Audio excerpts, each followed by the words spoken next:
not to like, I mean, that was like, lift with the team. Even that, bro, we're lifting $1,000 furniture. Let me ask this. You guys work together there. Were you doing your other business here? So I started doing this pretty much, I think it was like January or February of last year. Yeah. So it really hasn't been long at all. And I've been trying to actually keep my schedule open because I need a lot of flexibility. So I don't have a part-time gig or another full-time gig. This is the only thing that I'm doing right now. So it's like I can go to these expos and make $500. I might make $1,000 in a day, and there's nothing else that'll quite let me do that. And at the same time, and this is with the smaller animals like I work with and bigger animals too, there's much of a demand for poached stuff. Things that really are just like taken from the wild, thrown in a container, and sent wherever they can be sold. Right. And it's not cool. And so there's a whole new wave of people that are doing captive bred animals and trying to conserve through commercialization, and then also just keep them, have them available. Is this an all year? Right. Like you do this all year? Yeah. Yeah, I can do it year round pretty much. Because you said, you have to forgive me personally, but you do everything from animals all the way to, insects to plants. Yeah. I mean, so it's like it's fish, everything. Fish, Yeah, I do fish too. Lizards. Yeah, a little bit of reptilians and shit. Yeah. Yeah, it's like I don't breed any geckos or any Well, I was asking because like that. Yeah. I knew with some of like insects and plants is like a seasonal thing depending on. Yeah. So it's like it's easier to do a lot of the plants in the summer just because of space alone, just having stuff in greenhouses and outside. You're probably a little bit of indoor and outdoor. Yeah. I'm gonna guess. Absolutely. Yeah. And also it's, different shipping things too. It's like I do ship these. So trying to so far, I have no dead on arrivals. Everything has been 100% successful, and that's just paying attention. That's just packing stuff the right way. Taking care of your customers. Yeah, absolutely. And even then, when you ship something out that's worth what it's worth. I couldn't even imagine. Not to interrupt, but like, have you guys ever shipped a plant or an animal or an insect? Like, what do you mean? It's like, so you send like a plant to someone. The isopods, I'd say, is about your most popular item. Yeah, so it's isopods and break springtails. down an isopod for us, bro, because I was straight confused. Yeah. So isopods, yep. Those are more or less just roly-polies. I mean, I think most people know roly-polies, but what they don't know is how many different ones there are, how many of them don't ball up the same way, and more importantly, just the fact that they are all over the world. So a lot of the ones that I carry are from Vietnam or Thailand or Greece. And they kind of have this like collectability that I think reminds a lot of people of like Pokemon, just because they're so easy to just take care of them and keep them well too. No, you're good. You're doing good.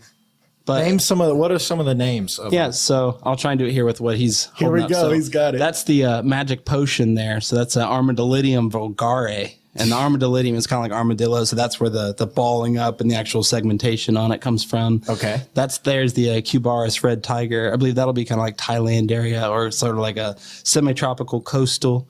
Looks like it's got some big pinchers on that one. No, that's just antennas. They're little antennas. They're just running around there. Yeah, that's Montenegro Kalugi. I want to say that one's the Baltic Mountains. Baltic Mountains, bro. I could be wrong. I might be thinking of the Werneria there. The fact that you're even... Yeah. You're somewhere remotely close. Yeah. You fooled me. Well, I know it's from the continent of Montenegro, so I mean, there's that. Yeah, I mean, that but it's a ridiculous amount of information, and some of there's a lot of times where it's like, where did this information spread? How did it spread? It's like going from pill bug to potato bug to roly poly to isopod. I mean, it's all these different dialects because. I mean, they are just bugs. Or actually, they're not bugs. We can get into that thing too. I called it I just did it. It's easy. So it's easy. Okay. That's why. We'll have to definitely get into that. Yeah. Okay. So they are crustaceans. Technically, they're closely related to lobsters and saltwater isopods because those exist. Yeah. There is amphibious species, freshwater amphibious isopods too, so they can swim and come out of the water. Well, there's plenty of conspiracies that these things aren't even from here. So I feel like they to get could into be. some shit. It's like the mushroom spore on the meteorite that lands on the planet. Yeah. Get all McKenna on it. Sure. Oh, what's up, Jay? Hold on 1 second. We gotta change the output. Oh yeah, hold on. Let me change the output. Give us 10 seconds. Well, man, We changed the output, Jay. Calm down, man. While we get Jay situated in here, you did a great job explaining that. And so I could go for hours. I mean, it's just it's nuts. So one more time, real quick. Yeah. Tell everybody your business name. All right, so my business name is Bloomer Bioactive. Okay. I just kind of keep it as a biological That's a really cool supply name. company. Sounds smooth off the tongue. Right. Yeah.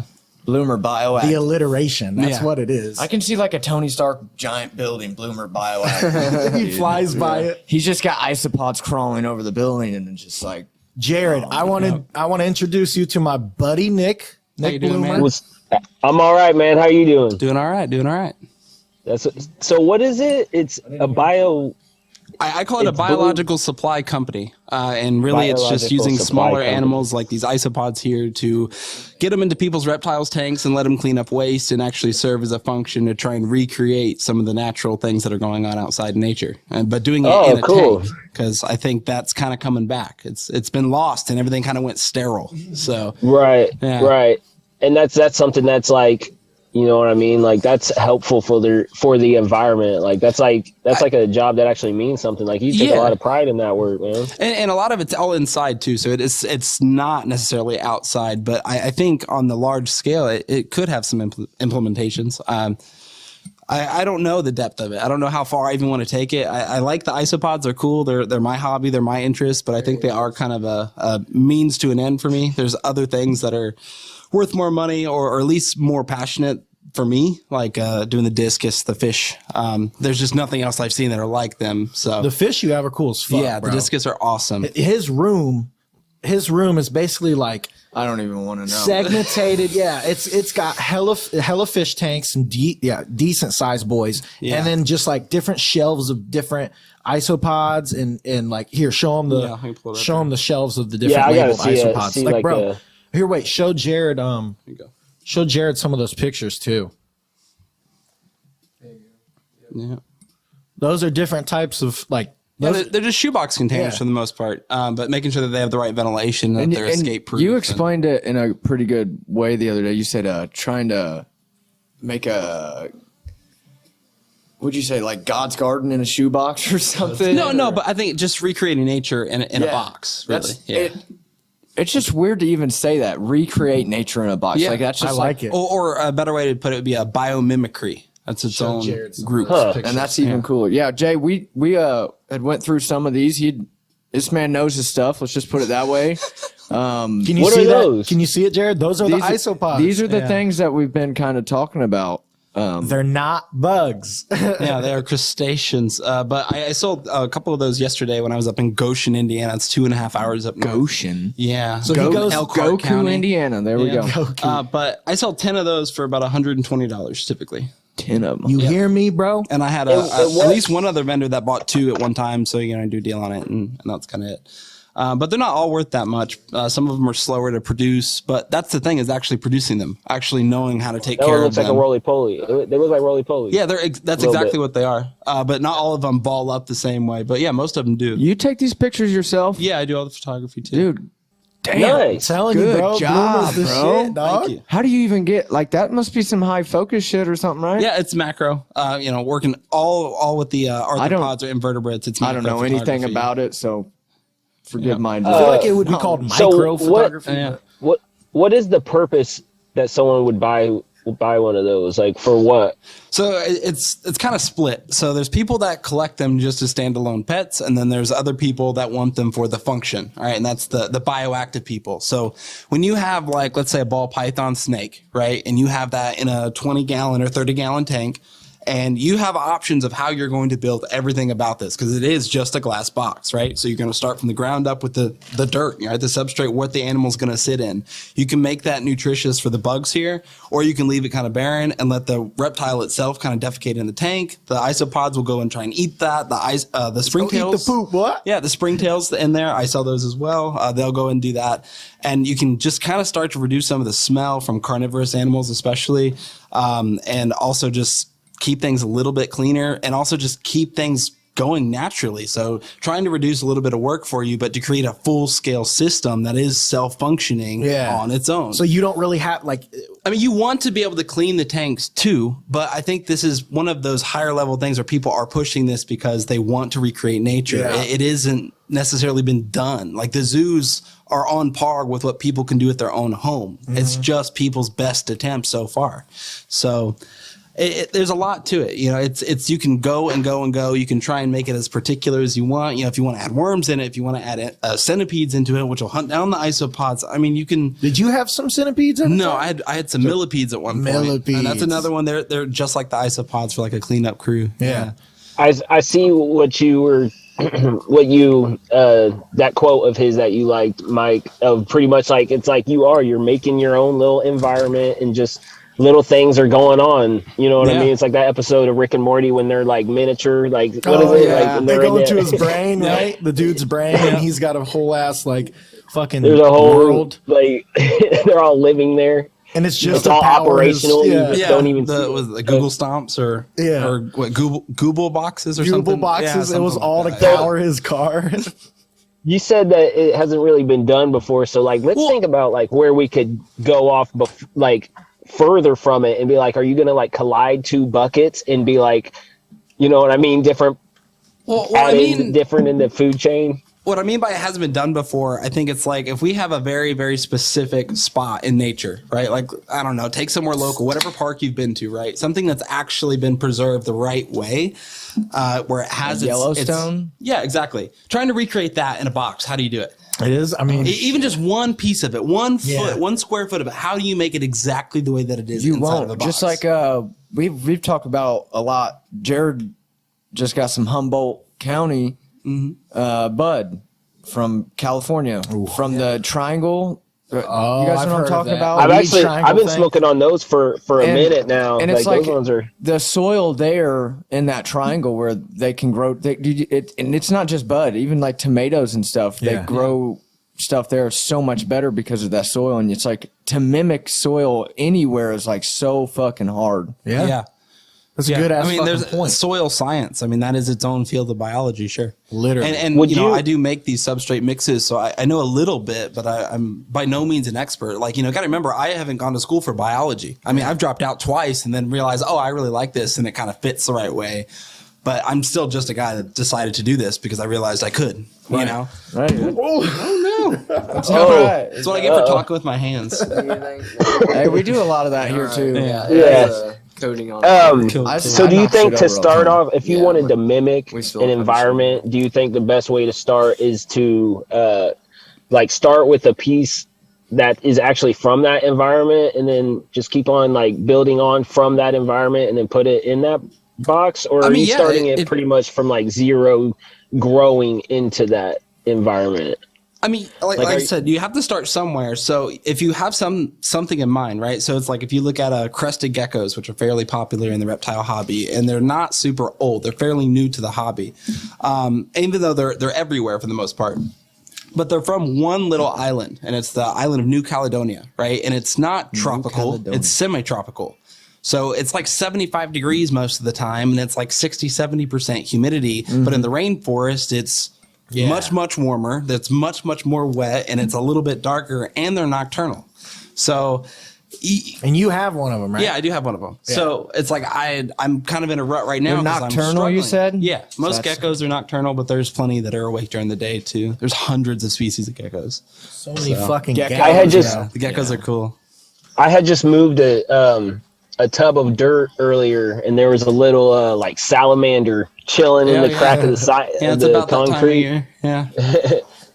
As like I uncovered him, he's like, "Hey man," like, you know what I mean, like trying to like walk away and shit. Yeah. Fucking with me. Look. So how big of? Sorry if I'm go ahead. Go ahead. How big of? Like whatever you're growing, like how big do you go? Just about enough for the size of the buckets that you have, like just enough to contain it. Or will you vary?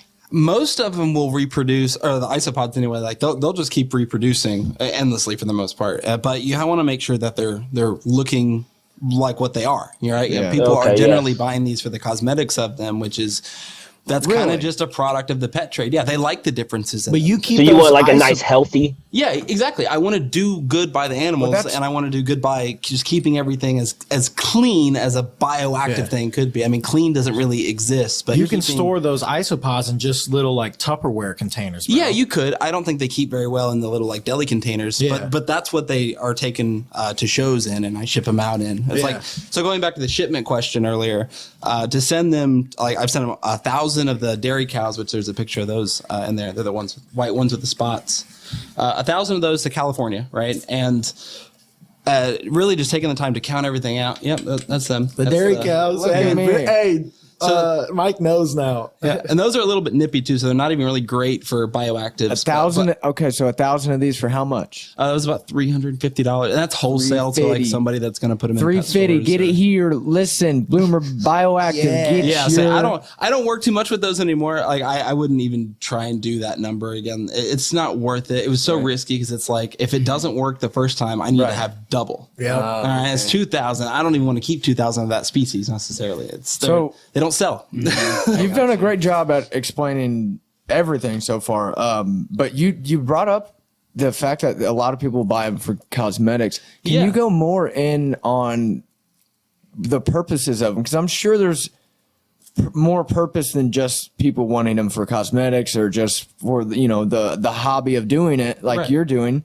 But like my example I wanted to bring up was Joe Rogan had Ali Sadiq on the other day. He's a comedian that went into pretty good detail about how he's been experimenting for multiple years on growing his own garden, and how he's had troubles with keeping certain insects and certain things out or in. Yeah, and he was telling me about how like ladybugs can be added to a garden and defend off a lot of insects, but it will also attract different insects and stuff. So I don't have a high knowledge on any of it, but what I'm trying to get at is with some of your isopods, do they have any purposes where you can add them to an environment for a specific reason? So that's kind of the difference between like saying when something enters the hobby. What that means is it's going into a captive bred setting. It's not native. It should never, ever be released, right? And that's leopard geckos. That's every single species of isopod that I carry.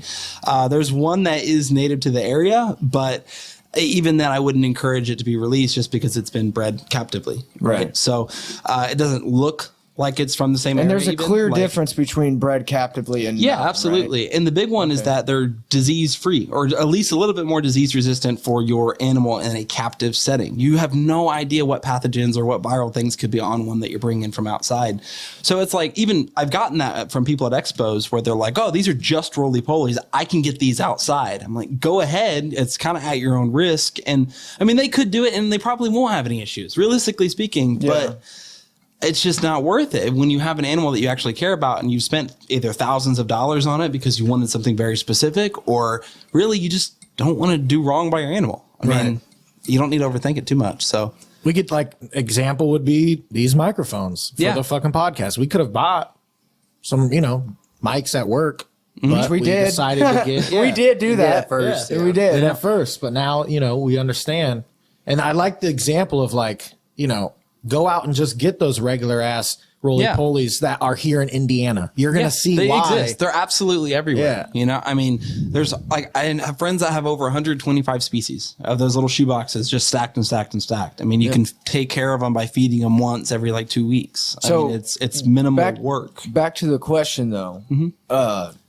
They do kind of serve a purpose for, like, basically kind of what I'm asking is like, if I put them in like a certain environment, are they going to like kill a certain type of bug for me? Are they going to eat a certain type of thing, or like what, like how do they impact an environment? Like I'm trying to. So on one hand, they do eat certain vegetation. Leaf litter is the big one, right? So leaves during the fall time, when they fall to the ground, right? And then it rains and they start to develop all the microbial just gunk and fungus and bacteria all on it. Yeah. And they start to rot. And that's fungus and such taking hold to allow that process to take hold. I think I saw some of those leaves today when I was leaf blowing my yard. I'm not kidding. Like leaves that have been stuck to the dirt, matted with water and shit for a while. Yep. So all of that, and then if there's like all the right resources nearby, like limestone or different types of stone, which Indiana has a ton of, right? And then hardwood leaves, so like oak and maple, that sort of thing. They'll take and just destroy the leaves. I mean, that's what they do. They'll break down every single bit of the leaf itself and leave just the skeleton of the leaf behind. And they just turn it to dirt pretty much. So I have some cultures that are really, really old where it's getting higher and higher and higher just from feeding them these leaves. You've done a lot on your photography, I've seen, which is awesome. I'm sure that's a big component of your business. But have you ever tried doing any like Vinny here? Shouts out to Vince here. He's been doing a lot of the speed videos, hyperlapse. Yeah. So have you ever tried to do time lapse of like one of them eating a leaf or something? Yeah, I've seen some of those before, and it could be really fun to watch. Yeah. Well, I could probably take it a step further. Those dairy cows are very, very protein aggressive. I've had fish die in the fish tanks, and I can just kind of set them in the box, and they are gone. They're going to eat the fucking fish? No. They'll eat all of the flesh, all the eyes, all the parts. I mean, the skeleton itself is gone, because think about it. It's protein, it's calcium. You get me a time lapse of that, that will be the beginning of our podcast for an episode. Bro, that would be so cool, bro. Actually, I might. We need to get some segments of that, Nick. I'm telling you, it might be doable. It might just be doable. I don't want to push you or anything, but we're pushing you. Right? I won't feed anything live. It would look cool, like just like seeing it like devour a whole. Bro, how long does it take for them to do it? How many are we talking? With as many as I have in this one culture, probably a day. No.